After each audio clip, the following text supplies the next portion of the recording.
Ever feel like there's always tomorrow? What if I told you tomorrow might be the most expensive word you know? But what if time wasn't endless? What if it was like a jar of disappearing marbles? Once upon a time, there was a young person named Ahmed. Ahmed was like many of us. He had big dreams but often felt like there was always tomorrow to start. Ahmed loved to play games, watch videos, and just relax. Time felt endless. One sunny morning, a wise old storyteller visited Ahmed. The storyteller carried a beautiful, clear glass jar. Inside, it was filled to the brim with shiny, colorful marbles. Ahmed, the storyteller said with a kind smile, "This jar holds all the moments you have in just 1 week. Each marble is one precious hour of your life." Ahmed looked inside. There were so many marbles. It looked like a countless treasure. Every day, the storyteller explained, a few marbles will disappear from the jar. You can choose how to use them. You can spend them on things you love, on learning, on helping others, or just letting them roll away, unnoticed. Ahmed nodded, still thinking about how many marbles there were. He thought, I have plenty of time.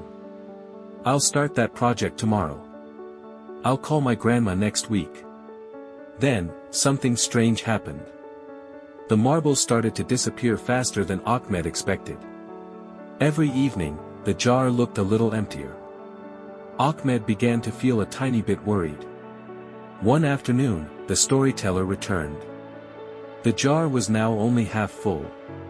"How are you using your marbles, Ahmed?" the storyteller asked gently. Ahmed sighed. I think I wasted some. I spent a lot of time doing things that didn't really matter. Now I wish I had started that drawing project, or learned to play the guitar, or spent more time with my family." The storyteller smiled sadly. "Time is like these marbles, Ahmed. Once a marble is gone, you can't get it back. You can't rewind the clock." Ahmed understood then.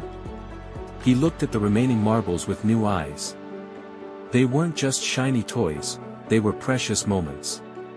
From that day on, Ahmed made a big change. He still enjoyed his games and relaxing, but he also started to be more mindful. He used his marbles to learn a new skill, to help his parents, to truly listen to his friends, and to work on his dreams, even if it was just for a short time each day. He learned that every marble, every hour, was a gift. And how he chose to spend that gift made all the difference. The lesson snap: time is your most valuable marble.